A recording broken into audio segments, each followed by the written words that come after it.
Welcome back to Access Anime. My name is Henshin Ikeda, and today I'll be doing a walkthrough and review of One Piece episode 579. Now, if you remember from last episode, we see Saizu being defeated by Luffy. I love the outcome, and again, Luffy is the clear-cut winner. Now, he ends up tying Saizu up on a rock, as well as the other Straw Crew tying up the other Neo Navy members on the rock in the middle of nowhere on that exact same island, and they take Lily and Panzerfry and the other Straw Crew members, and they vacate the vicinity. Now, we do find out, guess what, the Vice Admiral Momoji, he appears out of nowhere thanks to the Viv card that he implanted in Panzerfry, which is now on top of Saizu. Ironic how stuff works out, but again, Saizu is now under arrest and is heading to Impel Down with the Vice Admiral Momoji. Now we are taken to a different scene where we see Panzerfry cooking over top of a volcano, and you also see looks like Lily's eating food. All the other Straw Crew members are eating food made by, Panzerfry in general. And again, they're having fun, it's a party, that kind of jazz. And again, toward the end of that party, they part ways. Lily with her father, Panzerfry, they head one way, and the Straw Crew, they head their own way. Now again, toward the end of the episode, we're taken to a different scene, and my favorite scene, I should point this out, we get to see Master Z, and he finds out Saizu, he's been arrested, and he's heading to Impel Down. Is Master Z gonna do anything? No. Master Z doesn't give a damn about Saizu at this point in time. He doesn't care. All we know is he's going to some other island. That's what his top priority is as of right now. But again, that was last episode, and this is a new episode. So I'll hold my final thoughts by rating at the end of the clip, so stay tuned. But let's dive right in. Now we open up this episode not exactly where we left off. In fact, we're in a storm, and we're in the Thousand Sunny, and it looks like it's in mid-air and it's landing in something called the Red Sea. We see volcanoes everywhere, the water's on fire. We're taken to a different scene with Nami, and she's pointing out that none of the three needles are pointing to the island that's in front of them. So she has her dial, her little, compass, and all three of the needles, they're not pointing to the island that's in front of them. Kind of ironic there, right? It's like, okay, why aren't they? But we are taken to a different scene, of course, and Luffy, he wants to go. He wants to go to this island. He just wants to go. I'm like, okay, you're one crazy SOB. I'm just putting that out there. Wow, really? Fire. And you can't even swim because you're a Devil Fruit user and you want to go through the flames? I don't know, can rubber burn? I'm pretty sure rubber can burn. I know you're good against electricity, but no, rubber burns. But I'm just putting that out there. Now again, we are taken to a different scene with Sanji, and he's just mentioning about the giant shellfish that I guess Panzerfry gave them. How, the water is on fire, why not cook it? He just put that out there. I'm like, thanks Sanji, that's what we needed to hear. Now we are taken to a different scene, of course, and we hear, I guess, crying in the background. I was like, who the hell is crying? I mean, who is crying? And we hear one of these transponder snails. It's crying. You're like, okay. Apparently it's an emergency signal that's being laid out on this transponder snail. It's like, okay, well, who's it from? Now we don't know who yet, but apparently Robin basically warns Luffy 50% of the time it's a trap. It's not going to be a real emergency signal. It's probably the Navy, best guess, or maybe some pirates messing with you. But at least that's what Robin tells Luffy. I mean, it's good advice. I mean, knock on wood, right?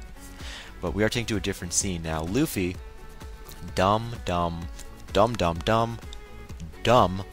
move in the world. The dumbest move this guy could have ever made. What does Luffy do?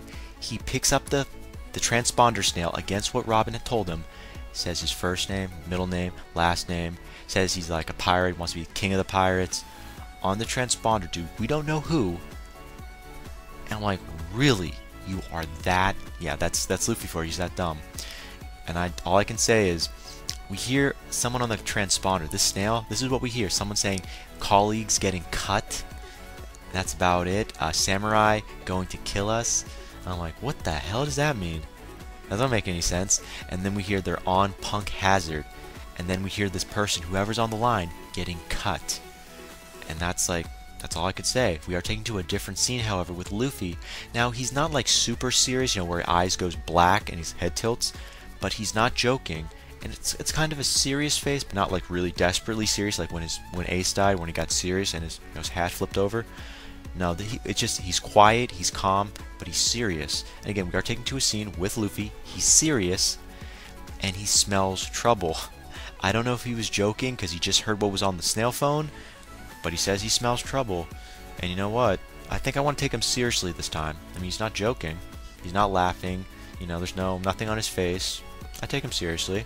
Just putting that out there, of course. Now, speaking of samurai, just putting this out there because we do hear Zoro. He's like, speaking of samurai, Brook, if you remember, Punk Hazard is the swordsman from Wana Kingdom. I hope I pronounced that right. Punk Hazard is actually the swordsman from the Wana Kingdom. Hope I pronounced that right yet again.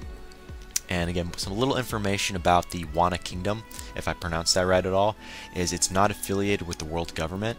So the world government has no jurisdiction there. And also the samurai island is said to be stronger than the navy. So the samurais that are on the samurai island are stronger than the navy, or at least that's what it's said in the passing, you know. So that's kind of interesting. I mean, I can't wait to see where this actually goes, to be honest. Now we are taken to a different scene, and it's with Luffy, and he is all in after hearing this information from Brook and, you know, from Zoro and Robin really didn't say anything other than, you know, don't answer the phone, which he did. Luffy's all in. You heard me. Luffy is all in. He's all for it. He's like, you know what? Let's do it. Yep, that's Luffy. Move on to a different scene. Now we see the Marines ship. Yeah, we see the Navy, G5. Guess what? Oh, it gets better. They pick up Luffy's signal, so they know who it is now. They know it's Luffy, and they know he's heading to Punk Hazard. So, you know, figures, right? And they're picking up the signal. Smoker. Oh, wait, let me say it again. Smoker. That's right. Smoker. Sorry, I love that accent. But anyways, Smoker is on the G5 ship, and it's amazing. And he's basically off to Punk Hazard. He's like, you know what? Off to Punk Hazard. We're going to that island. We're going to intercept them. But Tashigi, she basically points out that the island is deserted, you know, it's been sealed off. I'm like, okay, I can't wait to see where this is going to go. But she gives some good advice, but Smoker just ignores it. He's like, you know what, we're going to it. Now we are taken to a different scene with the Thousand Sunny, so we're back on the Thousand Sunny. And Luffy, he wants to use the Mini Mary to go to this island, you know, Punk Hazard. So, you know, kind of figures. Now Nami, she doesn't want him going alone. She comes up with the whole draw straws thing. Kind of funny, you know, their straw hats and they're drawing straws, you know, the little, no, okay. I thought it was funny. Really? I thought it was funny. Come on, Straw Hat Crew, Nami, let's draw straws. Who's going to go with Luffy, get their asses blown off? I thought it was funny. But anyways, Zoro, Robin, and Usopp actually end up sadly winning. They're going to be going with Luffy to, on the Mini Mary to go to, Punk Hazard. I was like, okay, sorry Usopp. Usopp was like really down, so I just thought that was worth mentioning.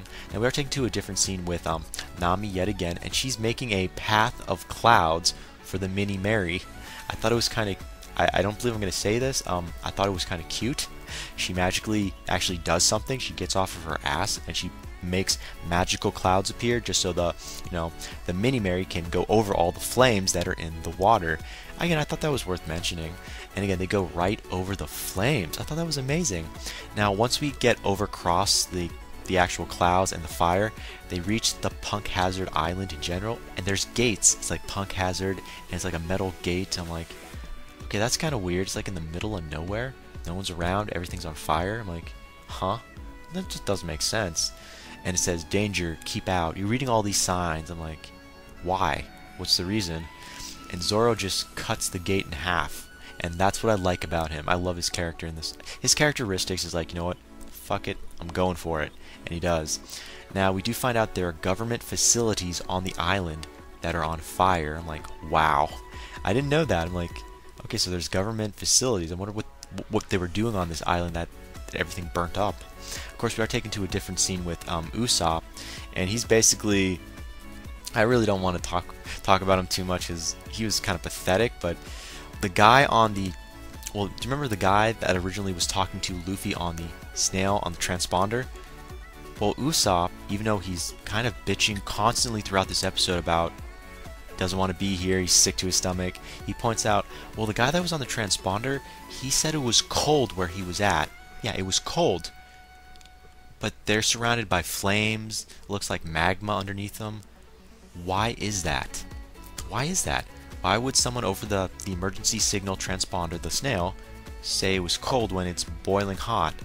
That doesn't really add up in my opinion. Just putting that out there. Now, of course, moving on to a different scene, they hear noise. So Usopp, Zoro, Robin, they hear noise in general. It's like, You don't know where it's coming from, but they just hear noise. Of course, we are taken to a different scene with Nami, and she notices the clouds that are above the island. Yeah, there's on one of the far side of the island, the Arctic sky. And you think Arctic, you think, okay, so it's cold. You know, it's cold. It's going to be cold. So why is it like warm on one island? Like, you know, there's flames and stuff and volcanoes, you know, magma, but an Arctic sky on the other? Huh. Usopp's got a point. You know, Usopp had a point. Cold, hot, okay, I see where it's going. And again, toward the end of the episode, we see a dragon. Aha! Now we know why maybe there's flames everywhere. And again, that's where the episode ends. So we're ending it with a dragon. Just putting that out there. Final thoughts. Where the hell did this ancient dragon come from? Who sent it? Was it born on this island? Sent as a gift from some screwed up organization? We don't know. There's so many different ideas you can come up with. Now, as for the Wano Kingdom, if I pronounce that right, I'll say it one more time, the Wano Kingdom, that actually has the famous swordsman Punk Hazard supposedly on it, that Brook and Zoro actually try to bring up. I have no idea if we're going to see any actual samurais. As of manga-wise, yes, we have a great idea, but right now in the anime series, we don't know. I'm interested to see Zoro get his hands, you know, on his swords, pull them out, and let's see him fight. I mean, Samurai Island, I mean, this is Zoro's and Brook's background. They're both swords. They're swordsmen, you know. Can't wait to see where this is going. Just putting that out there.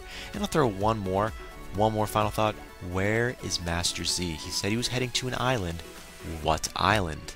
Again, that is it for my final thoughts. As per my rating, 3.5 out of 5. There was no emotion in this series. Well, there was no emotion in this episode. As for fighting, no.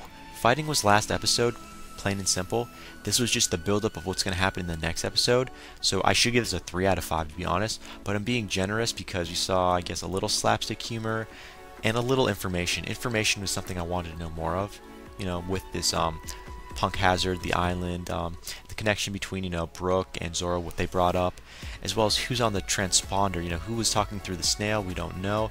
And we get to see Smoker. So again, final rating, 3.5 out of 5. And again, that ends it for my walkthrough and review of One Piece episode 579. But definitely comment down below, let me know, thumbs up, thumbs down, definitely subscribe, check me out on Twitter, and follow me if you like. And again, check me out on my forum, sign up, register, and check my website out, and spread the word.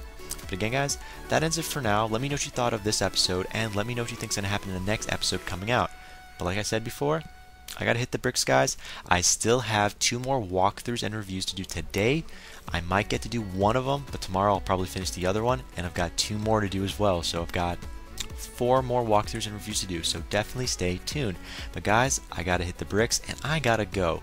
And before I go, I gotta say it, and I always say it. You can't stop the access, but you can watch the feed. I'll see you later, guys.